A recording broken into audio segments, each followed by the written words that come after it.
You ever watch someone build an empire off the backs of the people they break? Yeah. That was Chad Burnham.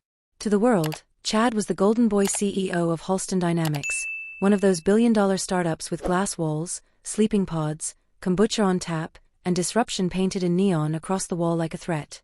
But to me, Chad was a ticking time bomb in a tailored suit. And I just happened to be standing too close when he finally went off. I met Chad when I joined Halston straight out of grad school. I was 25, a project lead on the R&D team, and stupidly proud to be part of something that looked so shiny from the outside. Chad took notice of me early. At first, I thought it was because of my performance. I led 2 product launches that quarter, both of which broke user growth records. But then the compliments started to skew weird. "You're sharp. Too sharp for someone in flats." I laughed it off. "You have a really calming voice. You ever think about doing our promo videos?" I changed the subject. Then came the 1:1 mentorship meetings. After hours feedback dinners. Invitations to off-site events I hadn't signed up for. Every time I said no, he turned a little colder. A little more careless with my work. I got left out of strategy sessions. My product mock-ups got shelved. And eventually, after I declined a trip to Lisbon for a leadership retreat, he called me into HR and said I was being let go. "Culture fit," he said, shaking his head like he was disappointed in me. "Your energy doesn't quite match where the company's going." I didn't cry. Not then. Not until I got home, pulled my key from the door, and felt everything I'd built crumble in my hands. That was 2 years ago. Now? I freelance in event production, specifically digital camera and projection support for stadiums and festivals. It's not glamorous, but I like it.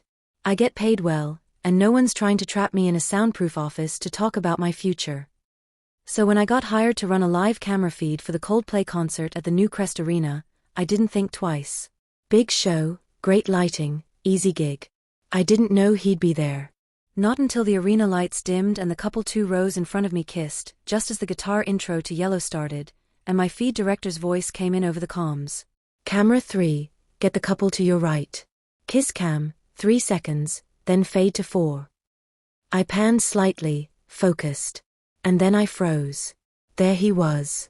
Chad freaking Burnham, grinning like a teenager with his arms slung around a woman who was very much not his wife.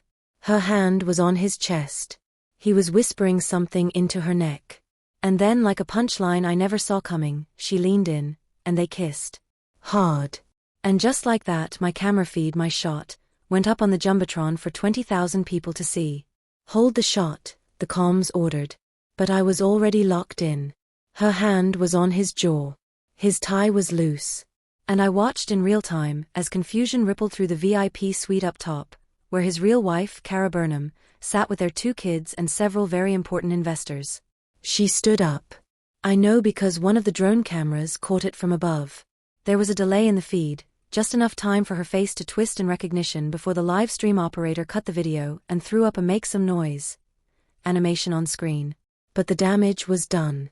The jumbotron had just broadcast the CEO of Halston Dynamics in a full-blown PDA with a subordinate live, in HD, at the biggest concert of the summer. And I was the one behind the lens. I didn't plan any of this. I didn't know Chad would be there. I didn't know Cara would be in the VIP suite. I didn't even know the woman he was kissing, at least, not at first.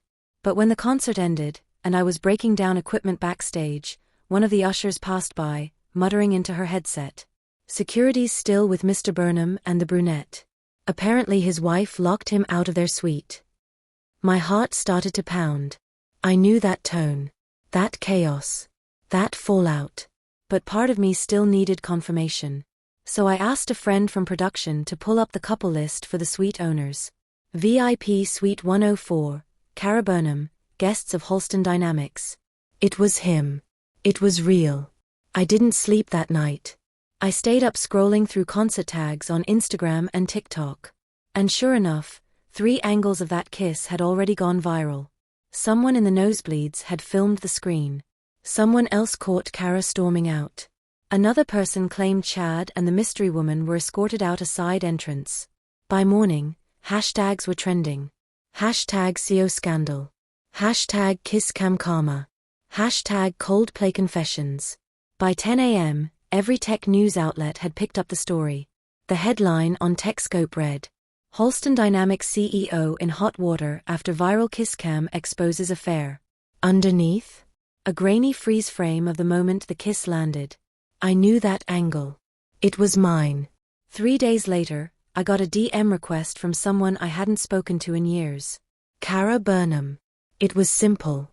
I believe we've both been burned by the same man. Would you be willing to talk? My breath caught in my throat. Not from fear, from recognition. That feeling of holding something powerful in your hand. Of knowing you're not alone anymore. I typed back. Yes. And you should know. I still have the raw footage. All of it. The moment his face hit the screen, I froze. It wasn't just that I recognized him, it was that he didn't recognize me. Not in that moment. Not in the split second his smug, perfectly coiffed profile turned to kiss the woman beside him. The same woman I'd seen at investor meetings. The same woman who was not his wife. And I was the one manning the feed. I don't know what stunned me more, that Chad Burnham, CEO of Halston Dynamics, face of conscious capitalism, guest speaker on 3 TEDx stages, was full-on making out with his assistant, or that the entire stadium was now watching him do it, in real time, on Coldplay's jumbotron. And I was the one who routed the camera. Let me rewind for a second. After I left Halston 2 years ago, after I was pushed out for being too reactive to the culture of casual sexism, I floundered. No references. No exit package. Just whispers. Chad had a way of erasing people. Quietly. Without drama. Like they never existed in the company's upward story. But I didn't disappear. I pivoted to live production, events, concerts, backstage coordination. Not my dream, but I was good at it. Efficient. Invisible. The kind of person no one noticed unless something went wrong. And on this night, something went very wrong. Back to the kiss cam. See, those things aren't totally random. They rotate, sure, but there's always a spotter in the crowd, usually someone scanning for good energy. Laughing couples. Friends holding signs. Romantic tension. You know, crowd candy. That night, I was in the production trailer, coordinating the live feed. I didn't realize it at first. The lighting was low. But as soon as I saw the angle lock on the couple in section D14, something clenched in my chest. It was him. Chad freaking Burnham. But it wasn't the wife he paraded around Forbes shoots. It was Isabel, his assistant. 20-something. Leggy. Quiet. She'd been with Halston just before I left. Rumors swirled, but nothing stuck. Just another man in power with a woman he believed in. And now on the 100-foot screen above 60,000 Coldplay fans, he was proving just how much he believed in her. I panicked. My hand hovered over the switchboard. Should I cut the feed? But it was already live. The crowd was cheering. The band hadn't started yet, this was their feel-good filler. Just innocent concert fluff. Except this wasn't innocent. I stared at the screen. Her hand was on his neck. His lips grazed her cheek before planting a slow, unmistakably romantic kiss right on her lips. It wasn't even subtle. And then, it happened. The feed lagged just enough for a still frame. His face. Her eyes closed. Mouths mid-kiss. And in the VIP box above the main floor? Camilla Burnham. His wife. I hadn't even realized she was there until the assistant director whispered, "Hey, isn't that the CEO guy in section D? I thought he was with someone else. Wait, isn't his wife in the box seats?" I followed his pointing finger to a woman with perfect posture, gripping a glass of champagne so hard I thought it might shatter. She was watching. Frozen. Jaw locked. 10 seconds later, the feed cut away. We rolled into a sponsor montage. The concert was about to begin. But the damage was already done. I thought that was it. A moment. An awkward blip. Maybe his wife would yell backstage. Maybe there'd be a PR scramble. But then, everything snowballed. Faster than I could have predicted. 2 hours later, the kiss clip hit TikTok. Not from us, but from some teenager in row 17 who happened to be filming when the jumbotron caught it. Her caption? Not Coldplay exposing a CEO cheating in 4K. I watched it go from 2,000 to 200,000 views in minutes. The comments were savage. Somebody getting fired and divorced tonight. That's the guy from that podcast about visionary leadership, right? LMFAOO, not him, and the secretary. Then someone posted a side-by-side. Chad with Camilla at a gala. Chad with Isabel at the concert. Tag, this you. By midnight, it was everywhere. Tech Twitter had picked it up. So had LinkedIn for crying out loud, with one recruiter even captioning it. Maybe treat your team better before you end up on a kiss cam. Brutal. But the real twist came the next morning. I walked into our temp production office to pack up, still half processing the night, when our manager approached me. Natalie, can I talk to you? I blinked. Sure. He closed the door. Did you know the guy on camera last night? My mouth dried up. Know him. He pulled out his tablet. Chad Burnham, CEO of Halston Dynamics. He's claiming this was intentional sabotage.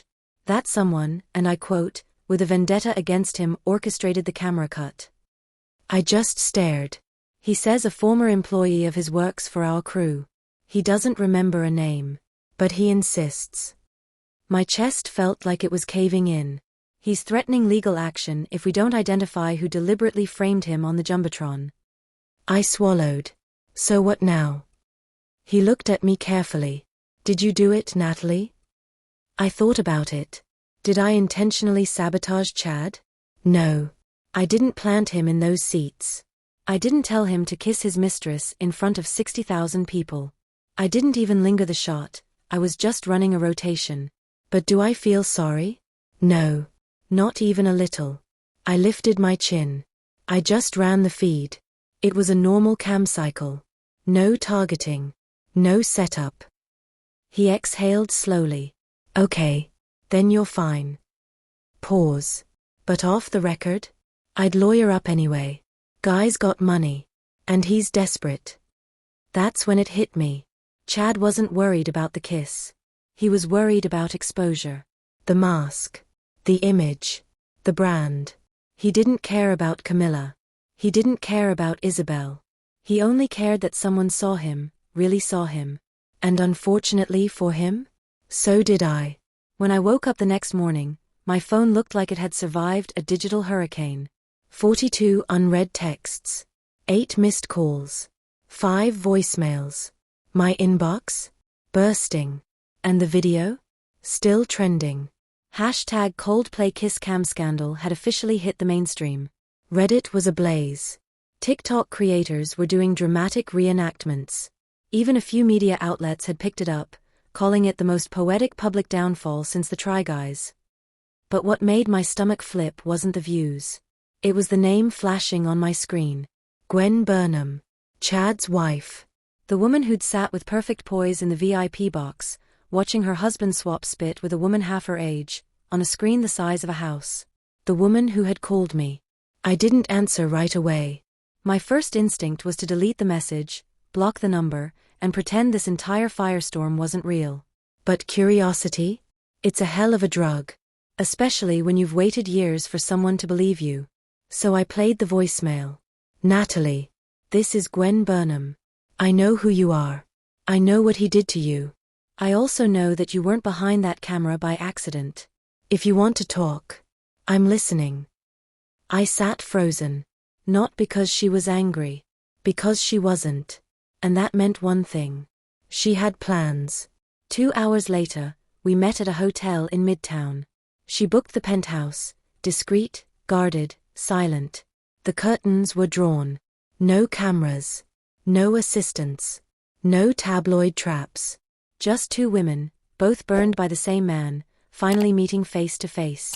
Gwen Burnham was nothing like the socialite mask she wore in magazines. She was sharper, colder, calculating in the way only someone used to betrayal could be. Natalie, she said, offering me a glass of water I didn't touch. I need you to tell me everything. From the beginning. So I did. I told her about the early days, when Chad pretended to be my champion at Halston Dynamics. How he'd called me a rising star, then cornered me in late-night strategy sessions and pushed the boundary every time. How the moment I said no, he started rewriting the narrative. Too emotional. Not a team player. Difficult. When I reported him to HR, I was quietly phased out. Replaced within 2 weeks. The head of HR? A guy he golfed with. Gwen listened without flinching. When I finished, she opened a sleek black folder and slid it across the table. It was full of NDAs. 27 of them. All signed by former Halston employees. All women. He's made a habit of this, she said quietly. And I've let him. Until now. That night, Gwen offered me something I didn't expect. A seat at the table. She was filing for divorce. Quietly. Strategically. And she wanted everything, the estate, the assets, the board seat he thought she couldn't touch. And to do that, she needed to burn him from the inside out. I know where the bodies are buried, she said. But you know how to light the match. She wanted me to help expose his corporate misconduct. The falsified SEC documents. The fake consulting contracts paid out to affair partners. The whispered promotions. All of it. Help me, she said, her eyes locked on mine. And I'll make sure every woman he hurt is heard. Including you. The next few days were chaos. While the internet feasted on KissCam memes and Chad scrambled for PR control, Gwen and I got to work. Every move had to be perfect. No leaks. No drama. No revenge spiraling. We weren't here to make noise. We were here to make history. She smuggled documents from his office using a burner phone and a loyal assistant who'd been biding her time for years. I coordinated with a former colleague who now worked in compliance at the FTC, someone who knew exactly how to trace fake vendor payments. And the affair partner? Her name was Kayla Denton, a branding consultant who'd been on Halston's books for $27,000 a month. We tracked that money trail to a shell company that didn't exist.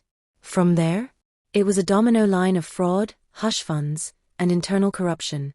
By the end of the week, we had a full dossier. But it wasn't enough to send the documents.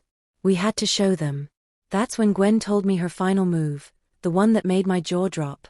She was hosting a charity gala.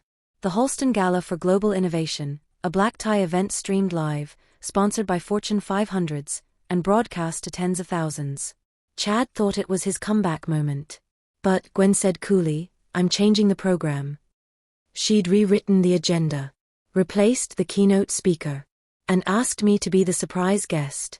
No one knows your story better than you, she said. And no one deserves this stage more. My throat tightened. Was I ready for that? To go public, finally, with everything I'd buried? I almost said no. But then I remembered the look on Chad's face when he realized the KissCam had caught him. That split second of panic when his perfect life cracked wide open. I thought of the girls whose names were in that folder.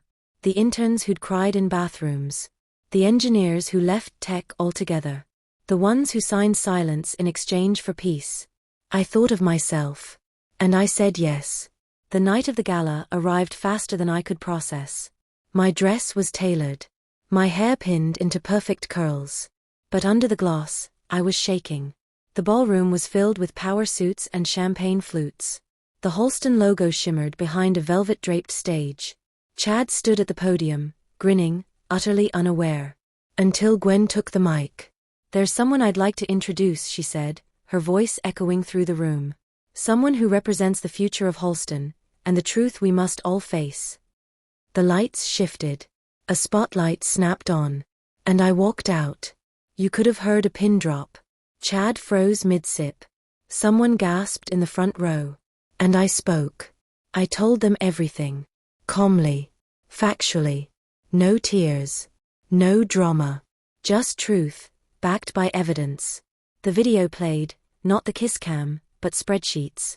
Email logs. Contracts. Statements from women silenced. Then came the SEC files. The fake invoices. The paper trail that painted a CEO not just as a cheater, but as a criminal. By the time I finished, half the room had walked out. But the ones who stayed? They clapped. Gwen stepped beside me, took my hand and whispered, "It's done." Or so we thought. Because just as I was walking off stage, my phone buzzed. A single message. From an unknown number. You don't know what you've started. But you will. My stomach turned. Because I recognized the number.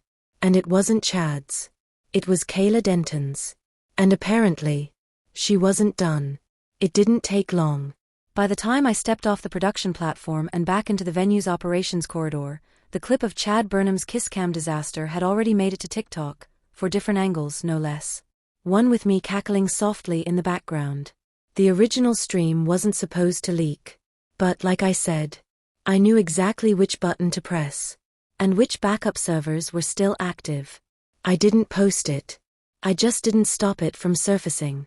And now, it was everywhere. CEO of Halston Dynamics spotted kissing employee at Coldplay concert. Wife seen leaving in tears. Silicon Valley's golden boy caught on jumbotron. Man who fired female staff for emotional instability, caught in very emotional scandal. I didn't expect the speed. I also didn't expect to hear from Clarissa Burnham, less than 24 hours later. The email came through a burner account, but I knew it was her. Subject line, "You filmed that, didn't you?" I didn't answer right away. I didn't know how. Was she angry? Grateful? Coming for me with legal threats? Her follow-up made it clear. He ruined your career. Then mine. I watched it happen in real time. You were always right about him. Let me help you finish what you started. I blinked at the screen. Then reread it. 3 times. Clarissa Burnham, his wife, wasn't running damage control. She was flipping the entire board. When we met at the Quiet Cafe in Oakland 2 days later, I didn't know what to expect. She wore no makeup. No designer anything. Just a tired, very human look on her face. I was pregnant, she said bluntly, skipping hello. He didn't know. I miscarried the morning after the concert. My stomach sank. I'm sorry, I said, meaning it. She waved it off like she'd rehearsed. Don't be. It was already dying. Just like our marriage. Just like everything he builds. She reached into her bag and pulled out a battered red journal. My insurance policy, she said, sliding it across the table. Read the post-its first. I marked everything. I flipped through it slowly. Inside were handwritten entries, not hers but his. Clarissa had copied down portions of Chad's personal planner. Meetings with shell companies. Wire transfers. Non-disclosure agreements tied to terminated employees.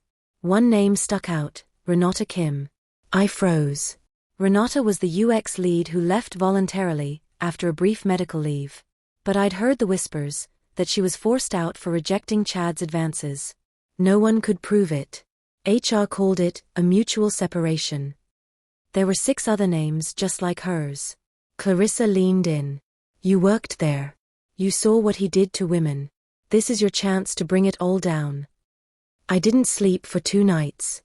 The journal entries were clear, damning, and detailed. The problem was getting them verified. I couldn't go to HR. I couldn't go to the board, they already knew.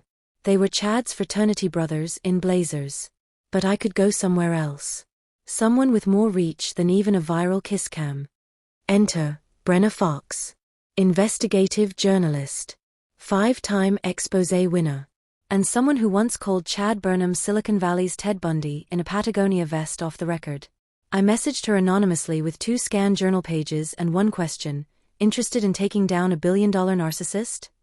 Her reply was 3 words, where do we meet? We met in a parking lot under the Bay Bridge. She wore black, had a coffee in one hand and a GoPro in the other. Mind if I record? She asked. You can stay anonymous. I shook my head. No. I want him to know it was me. And then I told her everything. How he dangled mentorships like bait. How he used women's vulnerabilities against them. How he fired me after I rejected his after-hours invite, then called me unstable in my exit file, which cost me 3 interviews after Halston. I showed her the planner entries. The receipts. The forced NDA clauses. And finally, the video from the Coldplay concert, unedited. She didn't blink once. This story's going to explode, she said. You sure you're ready for what happens when it does? I smiled. I've been ready since the day he called me hormonal in front of an entire boardroom. 2 weeks later, the Foxhole report dropped an 11-minute video with the headline, "Firecracker, he fired her for being unstable." She exposed his entire house of cards. The intro clip? Chad Burnham mid-kiss, mid-concert, lips locked with Renata Kim, while his wife stormed out behind them. Then came my voice. Then came Renata's interview. She joined once Brenna shared the planner.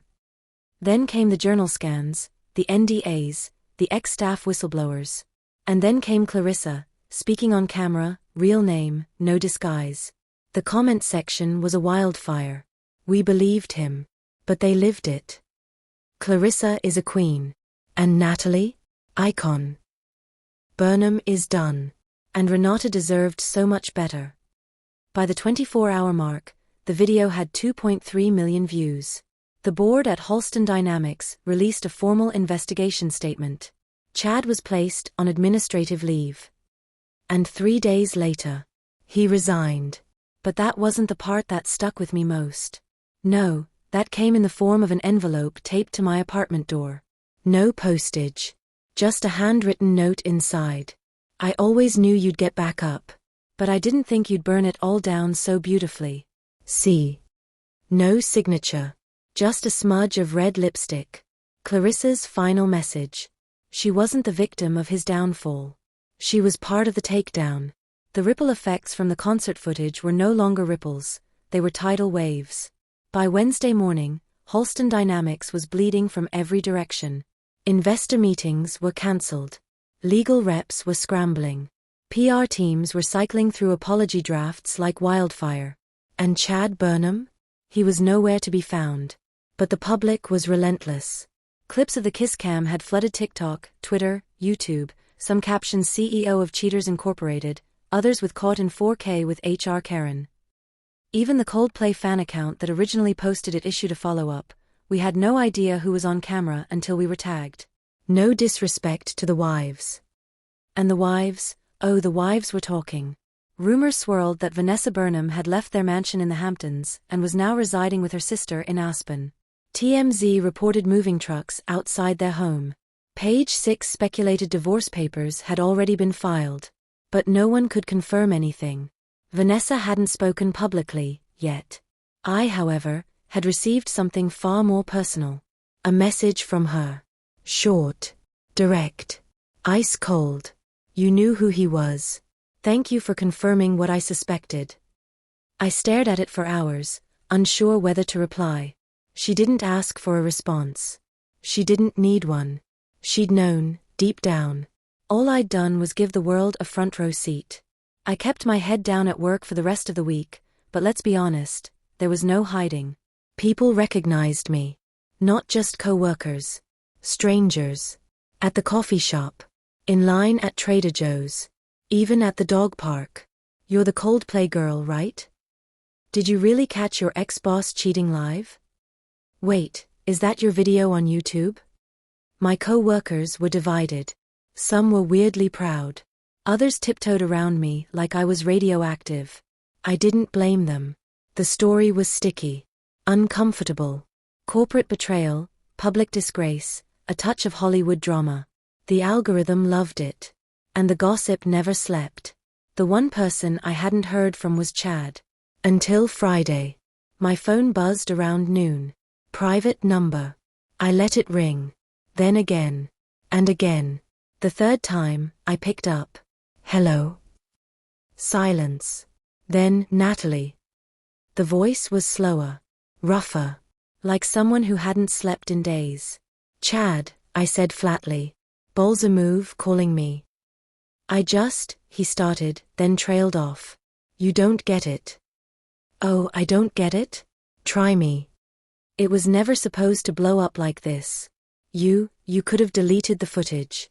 Or stopped it from airing. You wanted to ruin me. I actually laughed. A sharp, bitter sound. You ruined yourself, Chad. I didn't put you on that jumbotron. I didn't make you kiss your junior executive. All I did was not lie for you. You filmed it deliberately. I filmed the crowd. Because it's my job. The camera found you, because karma's not blind. He was quiet again. Then, something I didn't expect. You don't know what it's like to lose everything in 48 hours. I nearly dropped my phone. Excuse me? I lost everything 2 years ago because of you. My career. My sanity. My credibility. You let your VP call me unstable after I rejected his offer to mentor me at his cabin. You fired me instead of holding him accountable. And now you're crying about losing your stock portfolio? Please. You've always hated me. No, I snapped. I feared you. Then I pitied you. Now? I don't even care enough to hate you. I hung up. I let the silence wrap around me like armor. And for the first time in a long time, I felt clean. That weekend, something unexpected happened. I got an email from the scheme. Then another from the cut. And then, CNN. They weren't interested in the KissCam itself. They wanted to talk about workplace retaliation, corporate gaslighting, how women are often labeled problematic when they refuse to play the game. The Coldplay footage had opened a wound in the corporate world, and it was festering. My inbox filled with stories from other women. I was demoted after rejecting my boss at our holiday party. HR buried my complaint, then laid me off during restructuring. They called me too ambitious, but he got promoted after sleeping with the COO. Their stories weren't new, just finally visible. Meanwhile, Halston Dynamics had gone dark. Their website redirected to a maintenance page. Their board issued a vague statement about executive transitions and internal investigations. And their Instagram comments were locked. But the damage was irreversible. Chad Burnham's face had become a meme. His affair partner? Quietly resigned. And their company, once worth $3.80 billion, had lost nearly $900 million in valuation in 5 days. The KissCam cost them almost $1 billion. Poetic. On Sunday evening, as I walked home from my friend's place, I passed a newsstand with a headline that stopped me cold. Exclusive, Vanessa Burnham to launch Foundation for Women in Tech. You can lose a husband, but not your voice, she says. She was speaking. Not as the cheated wife, but as a powerhouse in her own right. I smiled. And for the first time, I didn't feel like the side character in someone else's scandal. I was the storyteller. And my story was just beginning. I never thought I'd see Chad Burnham cry. Not on live television, anyway. But there he was, 2 weeks after the Coldplay debacle, sitting stiffly across from the legendary news anchor Dana Carr on the primetime segment Reckoning. The studio lights bounced off his sweat-dappled brow as he attempted to spin his downfall into a redemption arc. PR damage control at its most desperate. I lost sight of who I was, Chad said, voice cracking as though rehearsed. But I'm committed to making amends. The camera zoomed in. Dana arched a brow. And how exactly are you doing that, Mr. Burnham? Silence. Then a flimsy smile. I've stepped down as CEO. Effective immediately. I was watching from a cafe in Midtown, sipping a latte with an extra shot of espresso and a side of sweet, vindicated satisfaction. The moment felt surreal. The man who once told me I'd never make it without his guidance was now being publicly flogged on national television. The comment section was a battlefield. About time. He literally tried to sue a KissCam operator. Is this guy okay? His wife deserved better. Hope she got the yacht. Which she did. And the Aspen house. And full custody of their twin daughters. Karma wasn't subtle with Chad. It came in high definition. I'd gone viral too. Not by name, but insiders knew. After the footage exploded, it didn't take long for other women from Halston Dynamics to reach out. My inbox was flooded. Whistleblowers. Engineers. Marketing managers.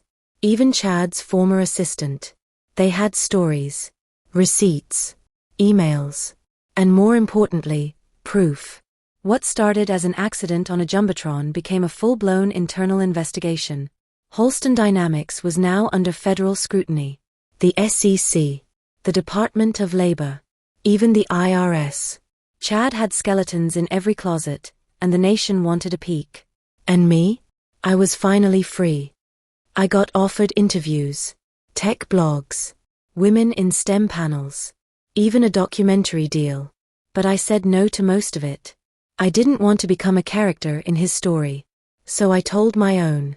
I launched a mentorship platform, ClearCam, a program for women and non-binary creatives behind the scenes, in film, broadcast, live event tech, all the invisible hands that make moments happen. We paired them with real opportunities and ethical companies. We taught them how to spot the red flags before they were hired, and how to build their own spotlight. We reached over 100,000 members in 6 months. And I never had to see Chad Burnham again. Except once. One random Saturday, I was heading out of a film equipment rental shop when I saw him. Alone. Wearing a baseball cap and sunglasses like a failed celebrity. He looked small. We locked eyes. For a second, I thought he might say something. Apologize. Grovel. Blame me. Anything. Instead, he looked down. And walked away. That was enough. It's funny. I never planned revenge. I just wanted to move on. Heal. But life handed me a lens. A moment. A flicker of truth that made it onto the screen. And the world watched. The woman behind the camera finally stepped into the frame. And this time, no one could edit me out.